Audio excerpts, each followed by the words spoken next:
Isang mapagpalang araw po ang bati ko sa lahat ng abuti ng tinig nito. Sumanyong lahat ng pagpapala ng Diyos Ama sa pangalan ni Kristo, ang bugtong na anak ng Diyos sa manunubos ng salibutan. Amen. Ang paksa ko ngayon ay ang chronology of time, ang kalendar na ISO 8601 or sa isang tawag dito ay International Standard Calendar. Ito ay binubuo ng 168 countries, unofficial count. Ito ang unang araw dito sa isang linggo ay Monday at nagtatapos sa Sunday ng 1 week niya. At ang pangalawa sa topic nito ay ang 1461 days. Ano ba itong 1461 days? Or isang 4 na taong pag-ikot ng mundo para sa makabuo ng isang bituin. Ito yung 1461 days, ang 4 years na binubuo naman ang 4 years ng 1 leap year at 3 years 3 regular years, 1461 days. Ito ang 4 years na tinatawag. O kaya, ito muna ang unahin ko. Sandali naman itong ISO 8601. Ang ISO 8601, ito yun sa dating bilang ko doon ay 167 countries. Ito ay dinagdagan ko ng isa ang Afghanistan dahil ang Afghanistan, nung sinerch ko uli, nagbago na ang kanilang, ang kalendar nila ay nag-umpisa ang unang araw ng Lunes. Ito na ginagamit sa ISO 8601. Ito ang Monday, ang unang araw na isang linggo. At natapos ito ng Sunday. Ito ang itong lahat ng kalendar na ito, ang napakaraming kalendar ang ginagamit sa bawat bansa. Ngunit ang ginagawang standard dito sa itong buong mundo natin ay dalawa na lang, ay ang Gregorian calendar na ito ang Sunday ang unang araw at nagtapos sa Saturday. At itong International Standard Calendar ISO 8601, Monday ang unang araw at natapos ito ng Sunday. Kaya, nung una, ito ay tinatawag na Julian Calendar ay na ito ay ni-revise ni Pope Gregory XIII noong 1582. Dahil ito yung Thursday ang January 1 at natapos ito ng Thursday ang December 31. O kaya sa revision ni Pope Gregory XIII, ito ginawang Friday ang January 1 at ang Friday naman ang December 31. Ito ang regular years ito. Sa regular years, pareho ang araw ng January 1 at December 31. Ito sa regular years. Ngunit ito ang International Standard Calendar. Ito na ang sa 1 week ay 7 days, Sunday. Monday ang unang araw, nagtapos sa Sunday. Ang mga holidays dito ay ang Saturday and Sunday, 162 countries ang gumagamit. Kasama ng UK, Australia at marami pa. Ang Saturday, Nepal isa lang. Sunday ang holiday isa lang, Hong Kong. At Friday and Saturday, Iraq. Friday, Iran and Djibouti. Ito ang mga bumubuo dito, 168 countries. Isinama ko dito ang Afghanistan. At dito ito yung mga bansa na kasama dito sa ISO 8601 na gumagamit ng Monday ang unang araw. Napakarami nito. 168 countries sa kabuuan yung kasama ng Australia, New Zealand, UK. Lahat ito yung mga bansa na gumagamit ng International Standard Calendar. Napakarami nito, 100. Ito lahat. Ito naman ang mga holidays niya. Ito lahat Monday ang unang araw, kaya ito yung ISO 8601. Bumubuo ito ng 168 countries versus sa Gregorian calendar na 64 countries lang ayon sa mga bilang. O kaya dito lang muna ako yun lang muna kasi may mga topic na ako niyan sa mga calendar na yan. Kaya dito na ako mag-focus sa 1461 days. Kung ano itong 1461 days. Ito ang sa series na ito. Ang chronology of time, ang 1 and 2, time 3, 4, at ang topic ngayon, ang 5, chronology of time 5. Ito yung 1461 days or ang 4 years. Ito ang topic ngayon. Ipapaliwanag ko muna dito kung ano itong chronology of time 1 and 2. Ang chronology of time 1 and 2, ito yung from 6th day or day 1 to year 1 hanggang sa 4,100 or hanggang 130 nung isinilang si Father Seth kay Father Adam. Ito na yon kung kaya ito siya ang from 1 year, day 1 to 4,100 or 4,100 to 1 AD. 1 AD to 2020 or sa taong kasalukuyan. Ang ginagawa ko dito ay 2020 lang muna dahil meron mga pagbibilang dito na hanggang dito lang muna para makuha ang buong pagbibilang dito sa isang bituin. Ito ay ang luma at ang bagong tipan. Ito ang chronology of time 1 and 2. Ito yun siya ang buo dito na kay Father Adam. Ito si from Genesis chapter 1 verses 26 to 27 nang likhain ng Diyos ang tao na ayon sa kanilang wangis. Ito na si Father Adam, nilikha ng Diyos for 6th day. Ito sa 6th day. Kung kaya nag-umpisa ang 6th day, dito, D1 ang palagay ko dito. Dahil sa 6th day, doon na nilikha ang tao. Hanggang sa nung 130 si Father Adam ay isinilang si Father Seth. 105 si Father Seth, isinilang si Father Enos. Kaya nabuo ang chart of generation table na ito dahil may mga given na lahat, may mga given na ang mga kanilang mga kapanganakan at kanilang mga kamatayan, given na lahat.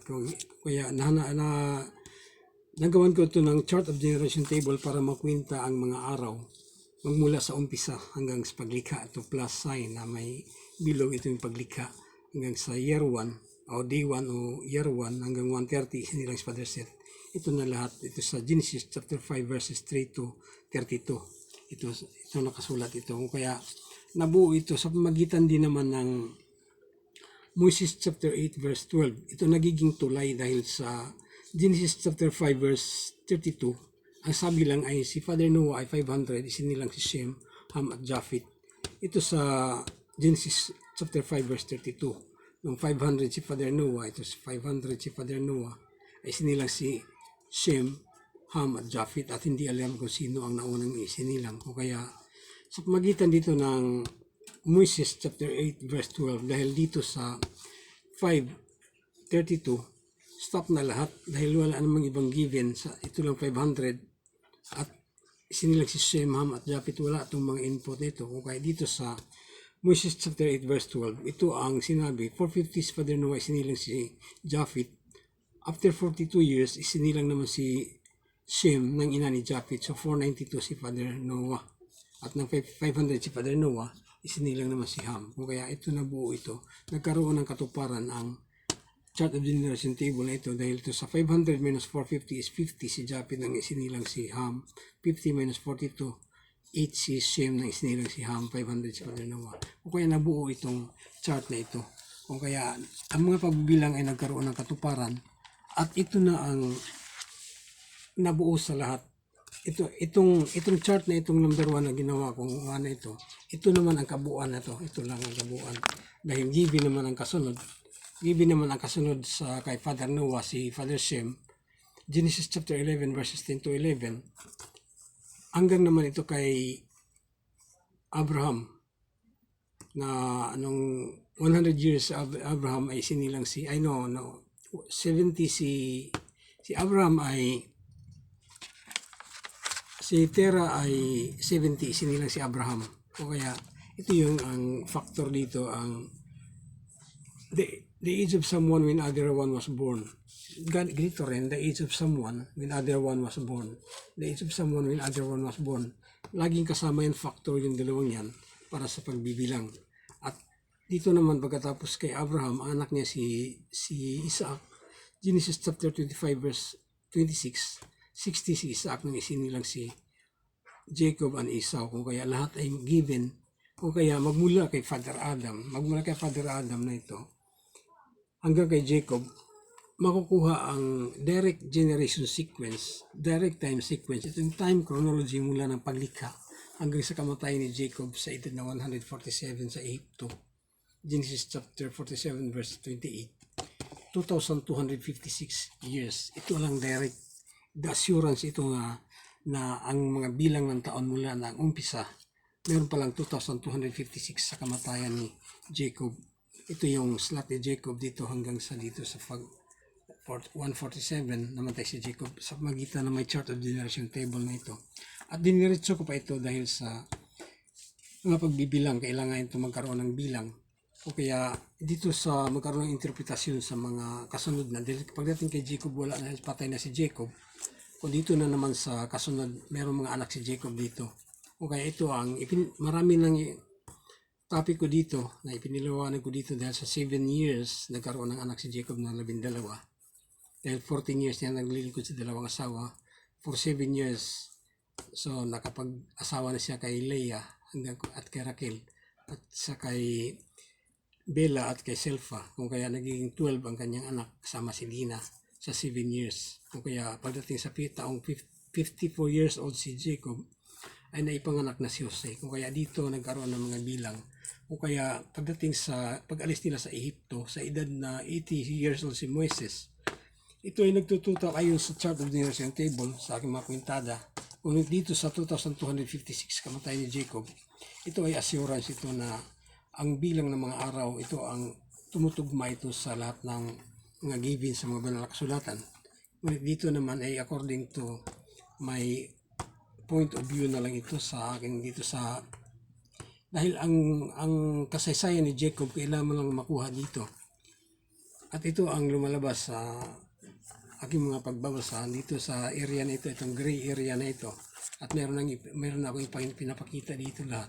O kaya sa 2,256 nadagdagan ito ng 345 hanggang sa pag-alis nila sa Ehipto. Sa 80 years old si Moises, kung kaya ito yung mga time sequences. Ang total ito ay 2,601 years. O kaya ito na ang 2,601 years. Ito na yung chronology of time from Father Adam to pag-alis nila sa Ehipto sa edad na 80 years old si Moises, 2,601 years. Ito yun siya. 2,601 years katumbas ng 1499 BC.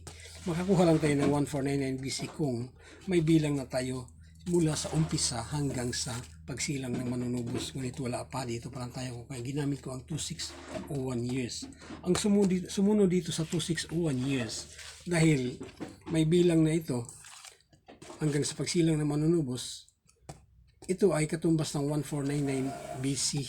Kung kaya dito ito ang kasunod naman niya na chart. Ang 1499 BC katumbas ng 2601 years hanggang dito sa 1 King chapter 6 verse 1 na 480 years mula nang lumisan sila sa Ehipto. Kung lumisan sila sa Ehipto ng 2601 years, ng 80 years old si Moises or 1499, 2601 plus 480 is 3081 or 1499 minus 480 is 1019. Ito na ang mga time sequences. Kung kaya ito, pagdating dito sa 2601, saan ba? 2601, ito 2601 plus 480. Ang kasunod dito, ito yung 1019. Ito ang 1019. O kaya ito yung 1019 or 3081. Si Solomon ay namahala ng 40 years. Kung kaya dito sa 480, si Solomon ay ang 4 years ang second month ni Solomon ay bilang na sa 480 ayon sa Exodus chapter 1 King chapter 6 verse 1 na 4th year ang second month ni Solomon ay eksaktong 418 years mula nang lumisan sila sa Ehipto. Kung kaya 36 na lang ang kay Solomon na bibilangin sa 1019 or 3081. 36, ito naman time sequences nila. Ito yung mga anak ni Haring David, anak ni Solomon, hanggang lahat yan. Meron lang nahalo dito si Atalia na asawa ni Joram na anak ni Josaphat, ina ni Ocosias na hari. O kaya namahala siya sa Huda ng 6 years. O kaya kasama siya dito para ang bilangan ay diretso. Kaya dahil ang lahat ng bilang dito ito ay nakabase sa kaharian ng Huda dahil may mga lapses doon sa kaharian ng Israel. O kaya dito pinagbase ang mga bilangan sa kaharian ng Huda hanggang di naman dito sa first year ni King Sidikias. Dahil ang 1019 minus 4, kung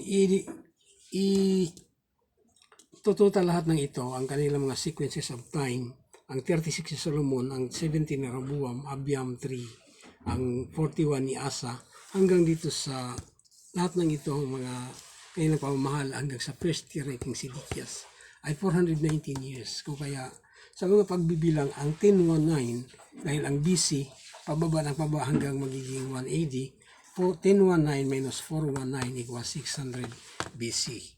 At ang 3081 plus 419 is 3,500, katumbas ng 600 BC.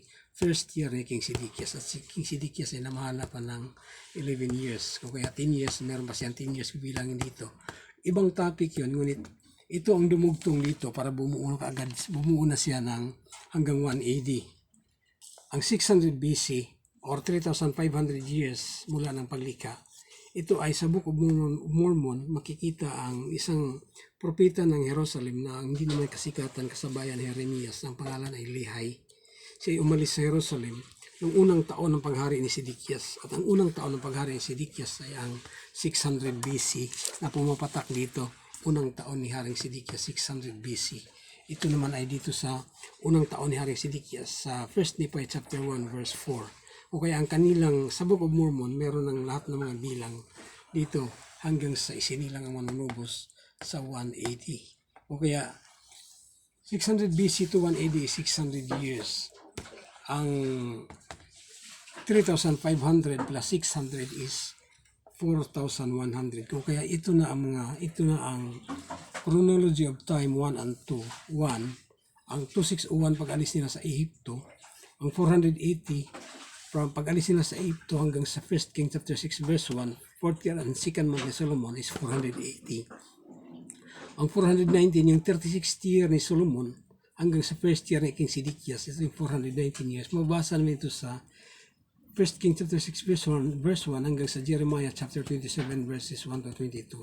First year ni King Sidkias, katumbas ng 1 Nephi chapter 1 verse 4. At ang 600 years, ito na sa Jeremiah chapter 27 verses 1 and 22 or 1 Nephi chapter 1 verse 4 hanggang naman ito sa Lucas chapter 2 verse 1 to 7 or sa 3 Nephi chapter 1 verse 1 to 3 yung isinilang ang manunubos. Kung kaya 600 years. Ito na ang total 4,100. Kung kaya ito ang chronology of time 1 and 2. 4,100, 1 to 4,100.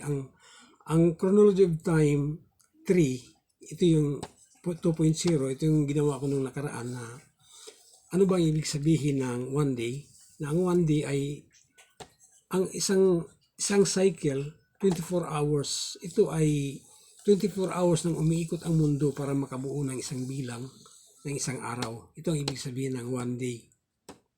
O kaya, ito yung tabi ko nung 3, at sa 4, yung nakaraan, sinundan ito yung 1 month na naman.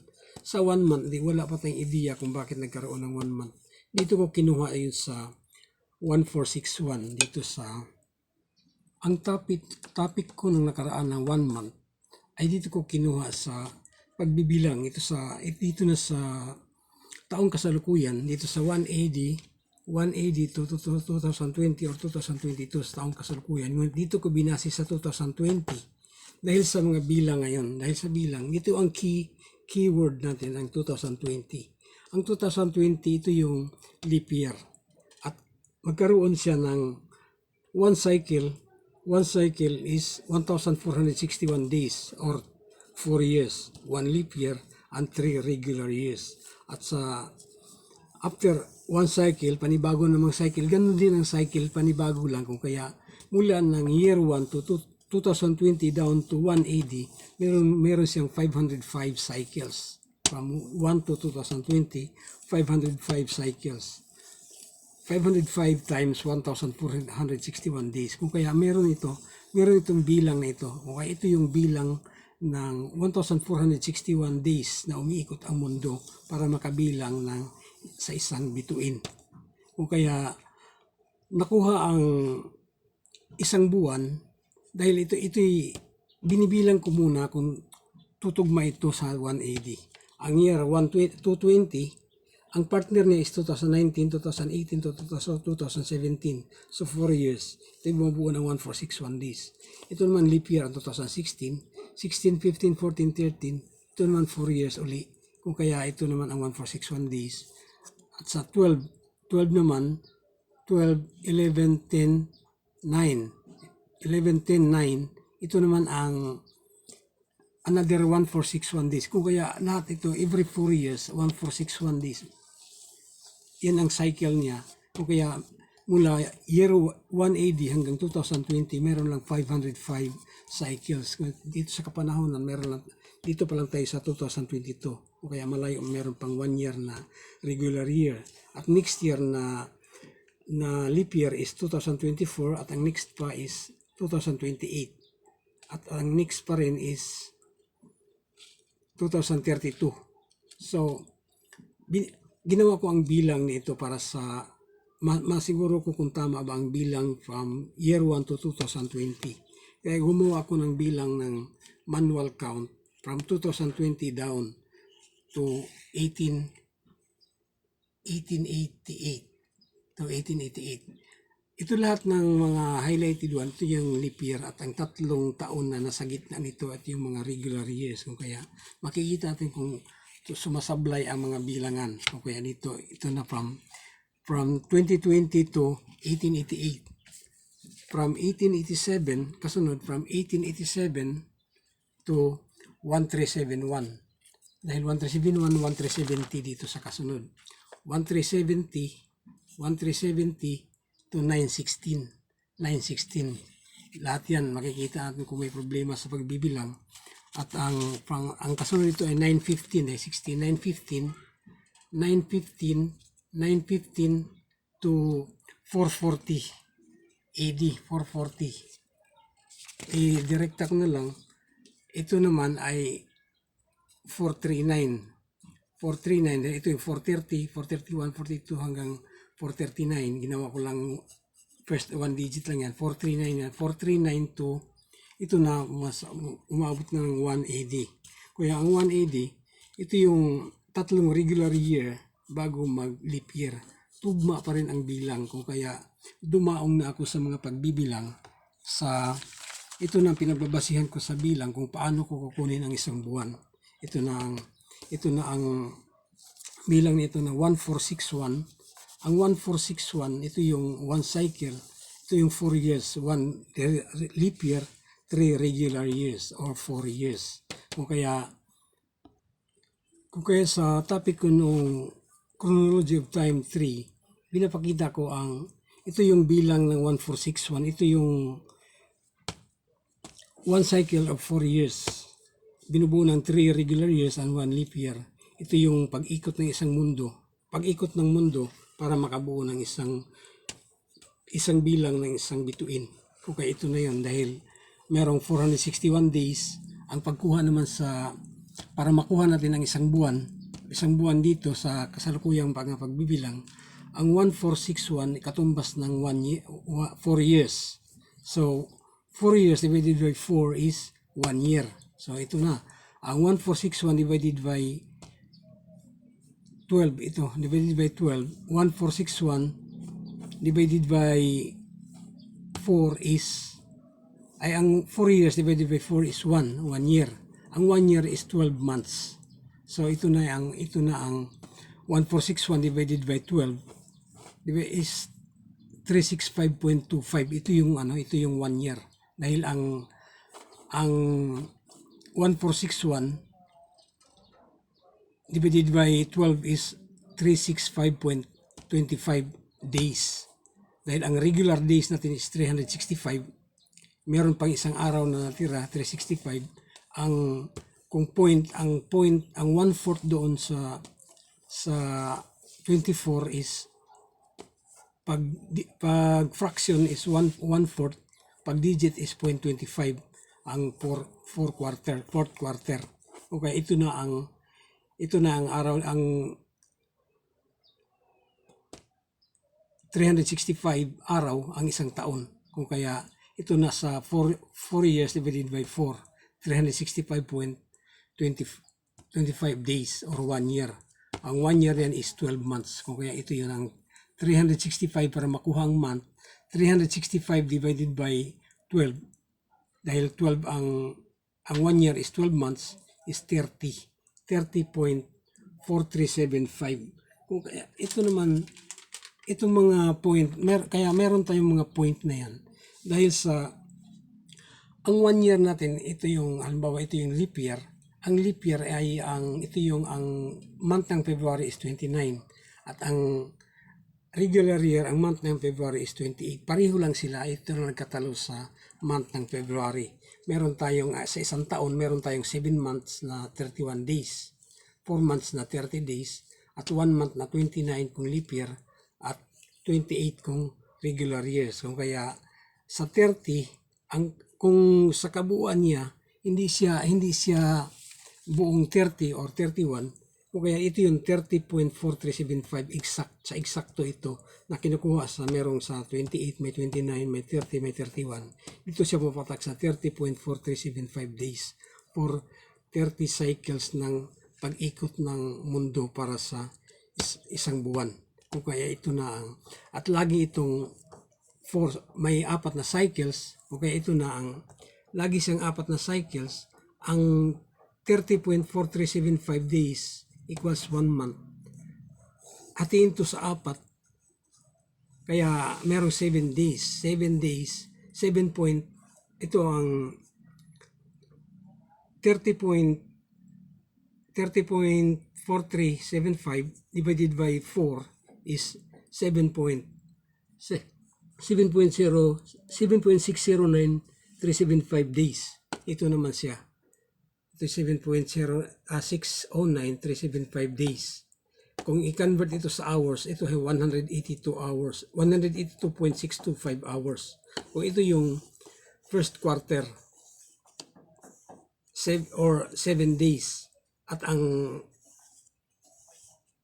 ating isang buwan ay meron siyang 4 na weeks. Ang 7 days is 1 week.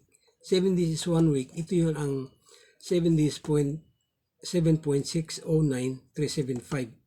Dahil ang 1 day natin is 24 hours. 24 hours. Ito yung, ang 1 day is 24 hours. Ang 1 month is 730.5 hours. Hatiin to sa 4 is 182.625 hours. Another 7 days, another 1 week is 2 weeks na, 3 weeks and 4 weeks. Bubuo ito ng 1 month ang 4 weeks. Dahil meron itong mga point dahil sa sinasabi ko nila na ang meron tayong 7 months na 31 days sa ating kasalukuyang mga bilang sa kalendar. May 4 months na 30 days.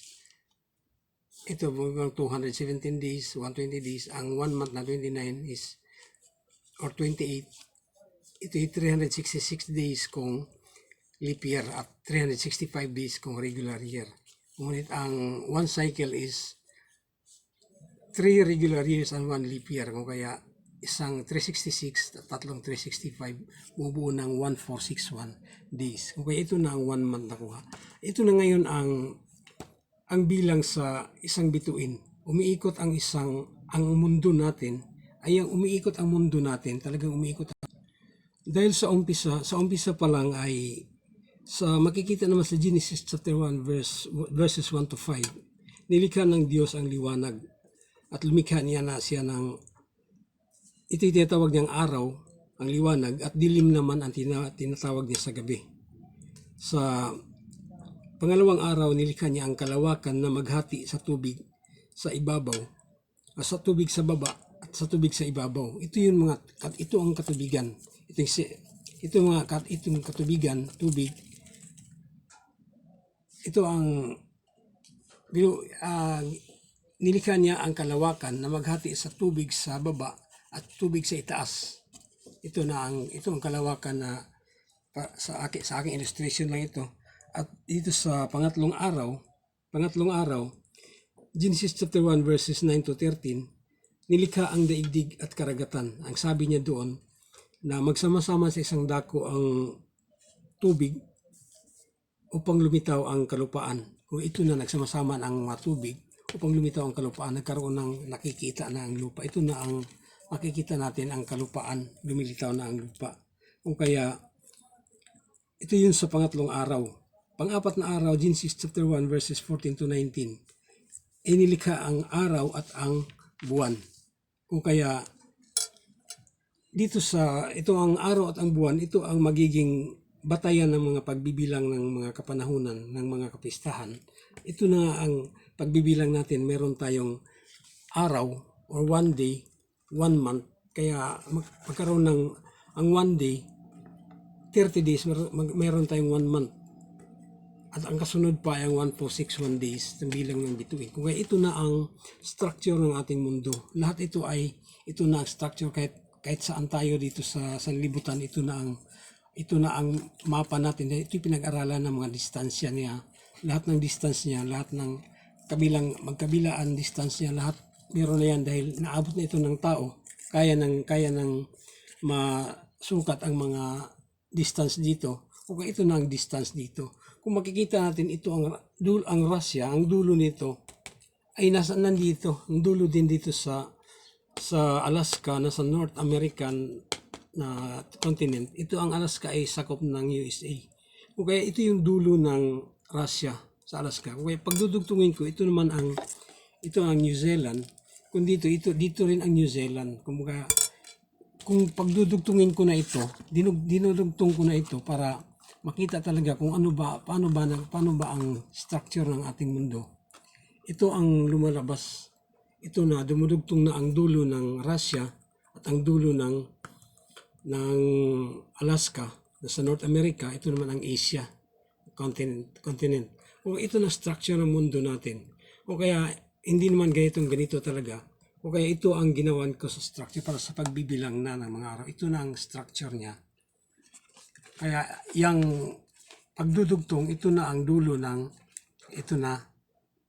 ang dulo ng Russia at ang dulo ng Alaska. At ang side dito, ito yung Antarctica, ito yung North Hemisphere, ito yung mga South Hemisphere. At sa ating mga pagbibilang, ang katotohanan dito ay merong sa dulo-dulo ito ay nagyayelo na ito. Ito ay nag-snow lahat, pati snow din dito nag-snow dahil ito sa araw. Dahil sa araw na ang araw ay napakaliit lang ng araw at ang kanyang liwanag ay hindi ito makaabot sa kabila. Halos hindi na magkaabot, ngunit sa basic na pag-aaral, ito naman ang lumalabas. Napakalaki ang araw, ang mundo natin ay ganito lang kaliit. Ito, at ang isa pa, ang mundo ay nagre-revolve sa araw.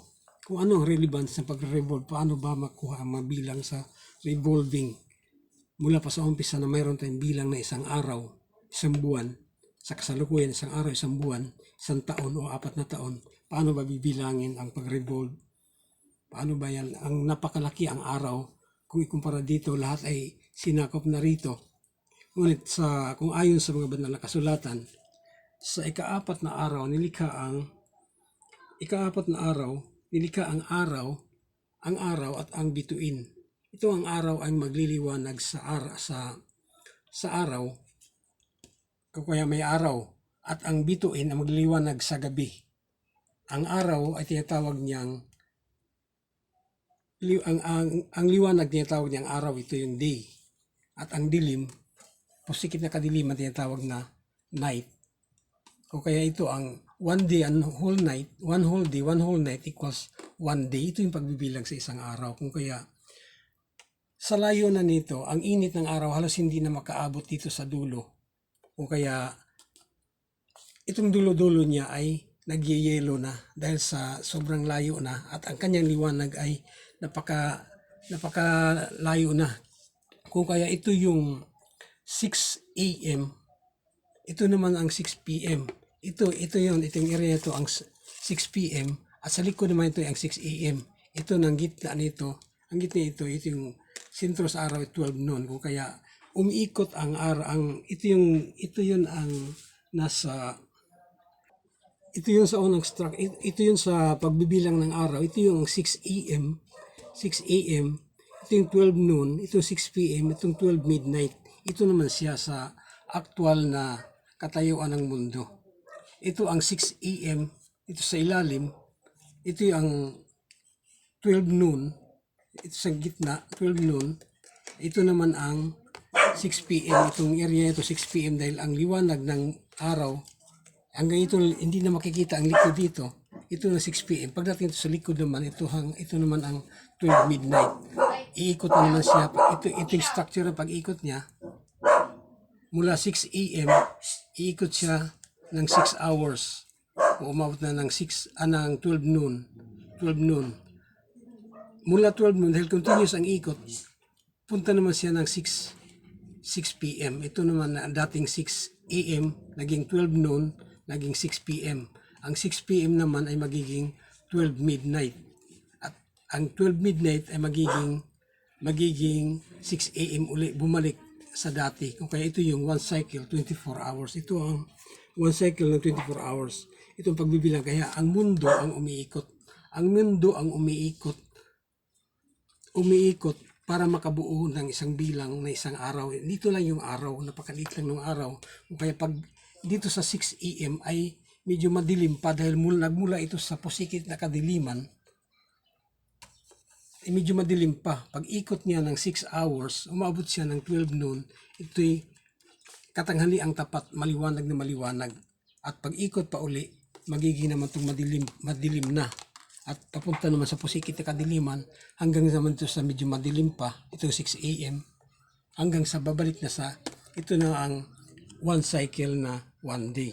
Kung kaya, ito ang structure ng mundo sa mga pagbibilang at ang sabi doon dito sa basic na pinag-aralan, napakaliit lang ng mundo kumpara sa araw. Kung ganun ang araw na napakalaki, dapat puro 2:00, puro liwanag yan, walang dilim yan. Dahil pag ikot na naman, ito dilim at araw lang na hindi yung meron siyang araw na medyo madilim pa, merong araw na medyo maliwanag. Dapat puro liwanag lahat kung ito'y napakalaki. Okay, ito ang ayon sa mga nakasulat sa mga banal na kasulatan, sa mga pagbibilang at sinabi sa ito naman ay ang sinabi na naman doon sa Genesis chapter 1 verse 22-23, sa ikalimang araw lahat ng bagay ay na nabubuhay sa tubig, ito naman ay nilikha ng Diyos. Lahat yan. At sa ika-6 na araw ay nilikha ang lahat ng uri ng hayop sa lupa, kasama na ang tao. At ang huli, ang tao. Ito na ang paglikha. Kung kaya sa mga pagbibilang, kung kaya dito na ako sa 1461 days, ito na ang mga pagbibilang na pinagbabasihan dito sa kung paano nakuha ng isang araw, nakuha ng isang buwan, dahil dito sa 1461 na meron tayong 1461 days ang pag-ikot ng mundo para makabuo ng isang bilang para sa isang bituin sa pamagitan ng itong leap year and regular years na meron tayong isang araw na isang taon na leap year, 29 ang araw ng February at 3 taon na regular year, ang 28 araw na ng February. Kung kaya meron ito, dito na nagkaroon ng katuparan ang mga pagbibilang sa pagitan nitong 146, itong 1 cycles dahil from year 1 to 2020, 505 cycles. O kaya ang 505 cycles, ito naman yung multiplied by 505 multiplied by 1461. Ito naman yung pagbibilang sa kasunod naman nun. Ang kasunod ng bilangan ay ang kumita o kulob. Meron dito nakasulat sa isang kasulatan sa aklat ni Abraham. Sa ibang kasulatan, ganito ang nakasulat. Babasahin ko na lang para maano nyo. Ito ang nakasulat. At ako si Abraham ay may taglay na Urim at Tumim at ipinagkaloob sa akin ng Panginoon kong Diyos sa or ng mga taga-Kaldeo. At nakita ko ang mga bituin na ang mga ito ay nagniningning at ang isa sa mga ito ay pinakamalapit sa trono ng Diyos. pinakamalapit sa trono, ito yung at marami pang nanganiningningan sa malapit dito. At sinabi sa akin ng Panginoon, ang mga ito ang tagapamahala. At ang pangalan ng pinakamaningning ay Kulob, sapagkat ito ang malapit sa akin.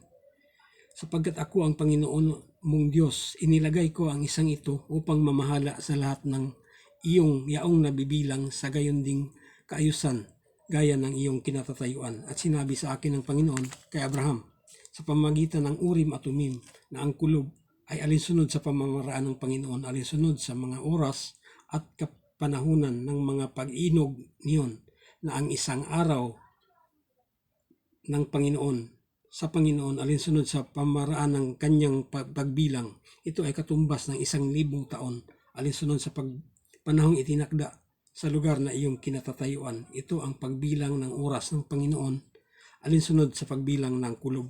O kaya ang next na pagbibilang ay ang Kulob. Ito na ang 1,000 taon. 1,000 taon, 1,000 taong ikot ng mundo para makabuo ng bilang na isang kulob.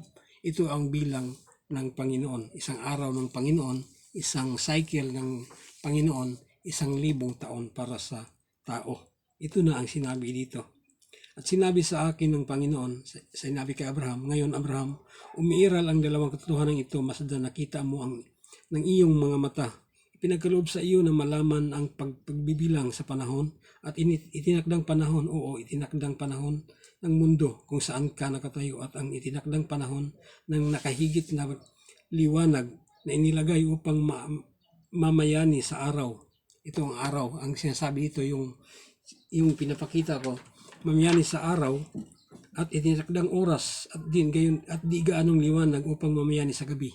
Yun yung buwan, ang tinatawag na yung nilikha ng Diyos. O kaya, ito mga pagbibilang, meron tayong isang araw, isang buwan, 4 na taon na pag-ikot ng mundo para sa makabuo ng isang bituin, at 1,000 taon pag-ikot ng mundo para makabuo sa bilang ng isang araw sa Panginoon o isang kulob.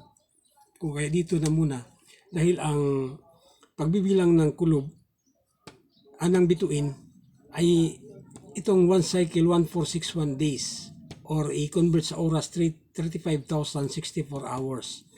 At ang lagi itong hinahati sa apat na quarters. Ang first quarter to, or 1/4 dito, ay 8,766 hours or 1 year. Dahil excuse me, ito ay 4 years. Hatin to sa 4 na quarters, so 1 year in every quarter. Ang 1 year niya is 365.25 days, or katumbas ng 8,766 hours. Ito yung 1 year. Another 1 year na pag-ikot, so 2 years na. Another 1 year pa, 3 years, 4 years, nabuo ang 35,664 hours or 4 years.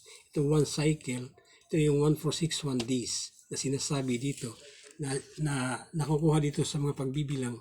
Dahil ang from year 1 to 2020, meron ng 505 excuse me, 505 cycles.